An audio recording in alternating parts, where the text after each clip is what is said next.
안녕하세요. 오늘은 정탐으로 인한 인생 역경이라는 주제로 말씀 나누겠습니다. 하나님은 이스라엘 민족에게 젖과 꿀이 흐르는 가나안 땅을 주시겠다고 약속하셨습니다. 그래요 많은 이스라엘 백성들이 애굽을 떠나 강약길로 떠났습니다. 강약길에서 하나님은 저들에게 밥 짓는 일 대신 아침마다 만나를 이슬처럼 내려서 먹게 하시며 인도하셨습니다. 출애굽 사건 날짜는 1월 15일이고 시내 강야에 도착할 때는 3월 15일, 시내 강야에서 거의 1년 동안 머물면서 십계명을 받았고 성막을 세웠습니다. 그렇게 2년 2월 20일 시내 강야를 떠나 가나안을 향해 갔습니다. 그리고 그들은 가나안 땅 건너편 가데스 바네아에 도착합니다. 그런데 여기서 정탐하는 사건이 생기게 됩니다. 이곳에서 12지파 대표들을 선별해서 가나안 땅이 어떤 땅인지 정탐을 하게 합니다. 민수기 13장에서는 하나님께서 모세에게 말씀을 하여 사람을 보내서 가나안 땅을 정탐하라고 하셨고, 신명기 1장에는 백성들이 모세에게 나와서 정탐꾼들을 우리보다 먼저 보내서 그 땅을 정탐하여 어느 길로 올라가야 할 것과 어느 성읍으로 들어가야 할 것을 우리에게 알리게 하자고 제의합니다. 모세는 그 말을 좋게 여겨 각 지파에게 한 사람씩 12를 택하여 가나안 땅을 정탐하게 한 것으로 기록됐습니다. 같은 사건에 대해서 성경에는 다르게 기록되어 있는 것입니다. 여기서 무엇이 옳다 아니다 갑론을박을 할 수 있는 일은 아니라고 생각합니다. 오랜 시간 동안 구전으로 내려오다 기록된 성경이라 이런저런 차이가 구전되어 내려오는 가운데 다르게 기록될 수 있다고 생각합니다. 그러나 이런 차이를 그대로 기록한 것이 성경입니다. 오늘 말씀드리고 싶은 것은 가나안 땅을 정탐했다는 것입니다. 그냥 가나안 땅을 침범하여 나아가도 되는데 무려 40일씩이나 가나안 땅을 정탐했다는 것입니다. 그들은 40일을 정탐한 후에 어떤 결과를 보고했나요? 그들은 이렇게 보고합니다. 당신 즉 모세가 우리를 보낸 땅에 간즉 과연 그 땅은 젖과 꿀이 흐른다면서 메고 온 커다란 포도를 보입니다. 그러면서 우리는 능히 그들 가나안 백성을 치지 못한다고 합니다. 그 이유는 그들은 키가 크고 장대하고 우리는 그들에 비해서 메뚜기와 같다고 말을 합니다. 이런 말을 들은 이스라엘 백성들은 우리가 차라리 애굽에서 죽거나 이 땅에서 죽었으면 좋았을걸. 왜 우리를 인도해서 우리는 칼에 맞아 죽고 우리 처자들은 사로잡히게 되어 노예가 되거나 그럴 바에는 차라리 애굽으로 돌아가는 것이 낫거나 아니면 이곳에서 죽는 것이 낫겠다고 말을 합니다. 여러분, 이 이야기를 들으시면 여러분은 왜 이렇게 어리석은 소리를 할까 생각할 것입니다. 저들은 이제 모세가 아닌 다른 지휘관을 세워서 애굽으로 돌아가자고 주장합니다.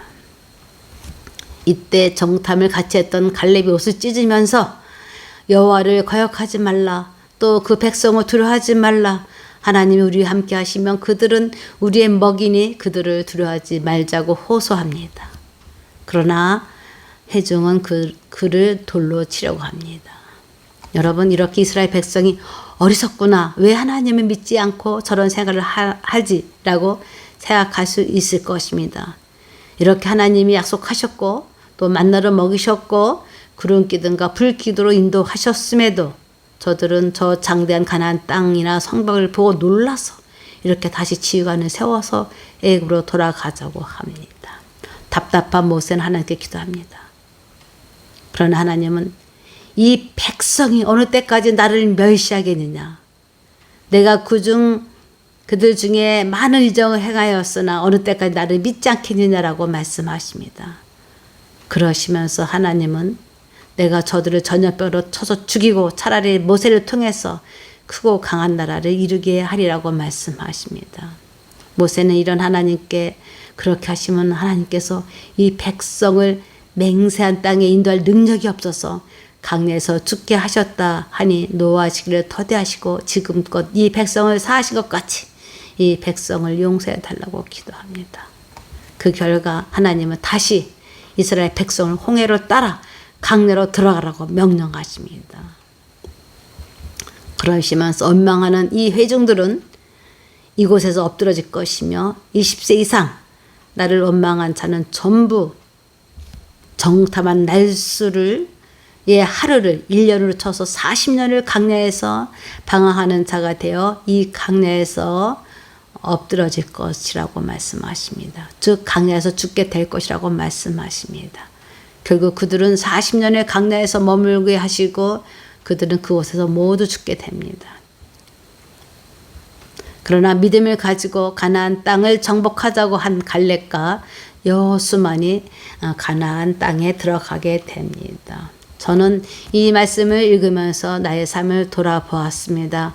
우리는 하나님의 은혜라고 하면서 어떤 어려움이 있을 때마다 우리의 믿음이 쫄아드는 것을 생각합니다. 하나님 어느 때까지 나를 멸시하겠냐고 말씀하십니다. 강내에서 울부짖으며 애굽으로 돌아가는 것이 좋겠다고 말하는 이스라엘 민족을 생각해 봅니다. 이렇게 간사한 이스라엘 민족들이었습니다. 아니 우리들이 그렇습니다.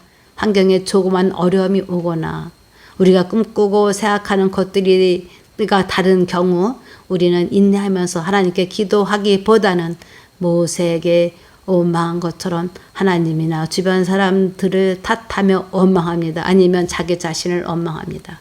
그 결과 그들은 가나안 땅에 들어갈 수 없었습니다. 그들이 받은 은혜는 생각지도 않고 앞에 닥친 두려움에 앞서서 애굽 땅으로 돌아가자고 주장했습니다. 이스라엘 민족은 아마 수동적으로 우리가 모세를 따라 행할 테니 우리에게 어려운 일이랑 맡기지 말고 모세를 통해 우리에게 좋은 꽃길만 걷게 하라고 하는 것처럼 보이지 않습니까? 모세는 고난의 종이었습니다. 불평불만하는 이스라엘 민족을 데리고 강약길을 가면서 영광을 받기보다는 흘릴 눈물이 많았을 것으로 생각됩니다. 이스라엘 백성들을 보면서 우리를 돌아보게 됩니다. 우리도 누구에게 명령하고 있지는 않습니까? 누구겠습니까? 하나님에게 이스라엘 백성들이 그렇게 한 것처럼 하나님에게 우리들이 꽃길만 걷게 해달라고 하나님을 조종하고 있지는 않습니까? 우리가 하나님께 기도하지만 우리는 하나님께 이래라 저래라 명령하고 있지는 않습니까? 우리가 하나님을 믿으면 다 잘 될 거야. 우리가 하나님을 믿으니 우리 모든 것들이 잘 될 거야 라고 생각하지는 않습니까? 이렇게 우리가 하나님을 믿으면 모든 것이 잘 될 거라는 우리가 정한 기준은 없습니까? 이스라엘 민족이 모세에게 불평할 때마다 모세가 하나님께 기도의 문제를 해결해 준 것처럼 우리는 이스라엘 민족이고 모세는 하나님이 아닐까요? 이스라엘 민족들은 가나안 땅의 원주민이 키가 크고 장대하니 그 상대에 대한 말을 듣자마자 그들은 쪼그라들었습니다. 그래서 애굽으로 가자고 선동했습니다. 혹자는 신명기 말씀을 보고는 모세도 백성들의 말을 들었다고 합니다. 이는 모세도 가나안 땅 정복에 대한 불신을 포장하여 백성들이 요구하니까 그렇게 하자고 한 말이 아닌가라고 생각했습니다. 그래서 백성들이 요구에 의해서 가나안 땅을 40일 동안 정탐하도록 지시하지 않았나는 견해를 말하는 것입니다. 이런 견해를 생각한다면 모세가 출애굽 이스라엘 민족 1세대를 다 강내에서 죽이겠다고 하신 하나님의 말씀과도 같이 모세도 이러한 가나안 정복에 대한 불신앙의 결과로 가나안 땅에 들어갈 수 없었나라는 생각도 들게 됩니다. 우리가 성경을 읽어오다가 지금껏 이스라엘 민족을 인도하던 모세가 왜 가나안 땅에 들어가지 못했나 이상하다고 생각하지는 않으셨나요? 저는 모세가 왜 가나안 땅에 들어갈 수 없었나 사실 의아했습니다. 이스라엘 민족을 이끌어오던 모세가 가나안 땅에 들어갈 수 없다는 말씀이 생뚱하다고 생각했었습니다. 누구는 가나안 땅이 하나님이 주시겠다 약속한 땅이지만 동시에 싸워서 얻어야 하는 땅이라고 말합니다.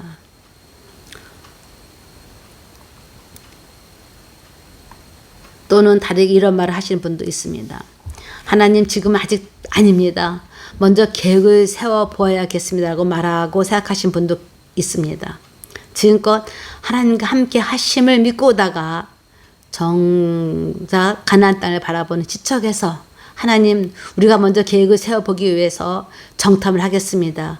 라고 말하는 것과 같은 것입니다. 결정장애를 할까? 많은 에너지와 집중력이 필요한 사안에 부딪혔을 때 하나님 아직은 아니에요. 기다려주세요. 라고 말하는 것과 같다고 말하는 것입니다. 우리가 하나님이 일을 할 때나 아니면 하나님의 뜻을 실행할 때에 하나님 아직은 아닙니다. 라고 말하곤 합니다. 아니면 하나님 제가 어떻게 라고 말합니다.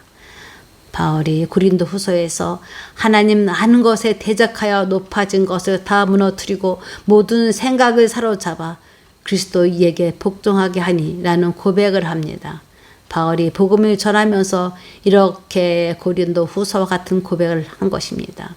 이런 고백을 한 것을 보면 바울 사도도 하나님 아는 것을 대적하는 사안들이 생기거나 그런 생각이 생겼음을 알 수 있습니다. 그는 그때마다 그런 모든 생각을 사로잡아 예수님께 복종하게 하였다고 했습니다.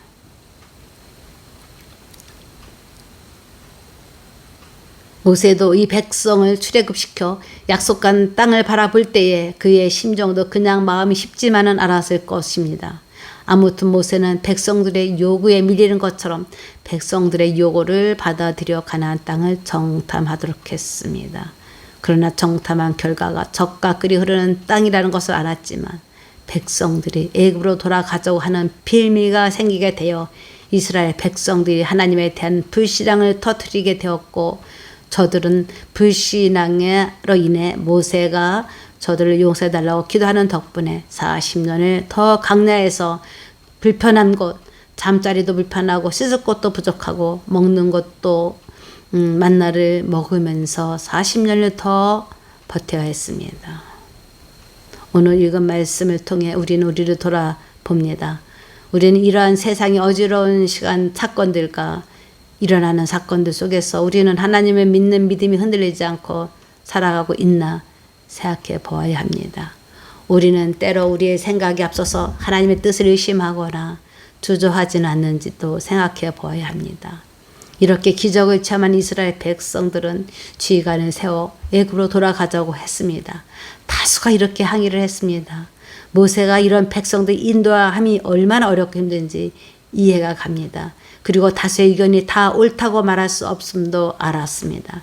이때의 다수의 의견은 어리석고 미련한 것이었습니다. 우리는 이렇게 미련하기 쉽습니다. 우리는 이렇게 미련한 다수에 참여하는 것이 훨씬 더 편합니다. 이렇게 이스라엘 백성들은 다수가 하나님에 대한 신뢰보다는 미련스러운 선택을 위해 용기를 낸 것입니다. 12명을 가나안 땅을 정탐하도록 했는데 10명이 믿음도 없이 눈앞에 주어진 하나님의 축복을 거두고 애굽으로 돌아가자고 선동을 한 것입니다. 이렇게 우리는 미련스러운 판단을 하면서도 우리는 미련한 것을 모릅니다.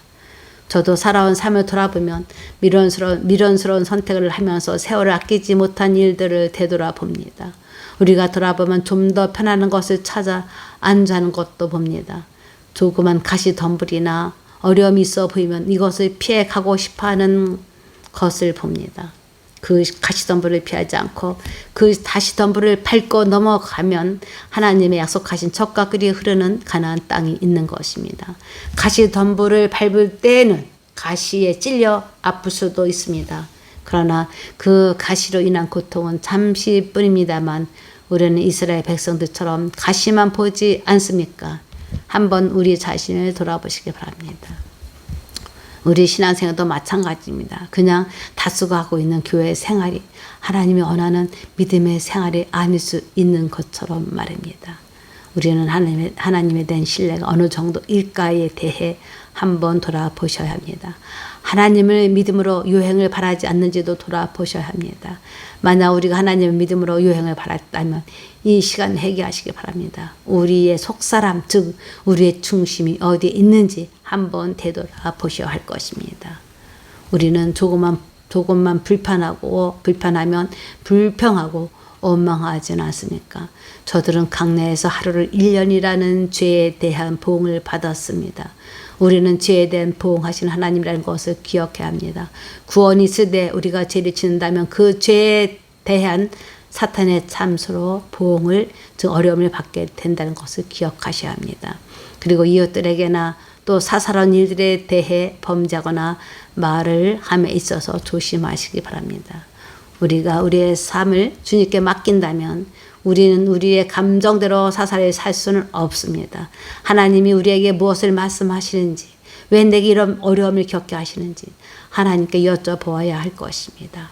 만약 우리에게 내가 생각하고 있는 만큼의 은혜가 안 미친다고 생각된다면 요셉을 생각하시면서 하나님께 기도하시기 바랍니다. 하나님은 요셉이 감옥에 있을 때에 그것에 형통하다고 말씀하셨습니다.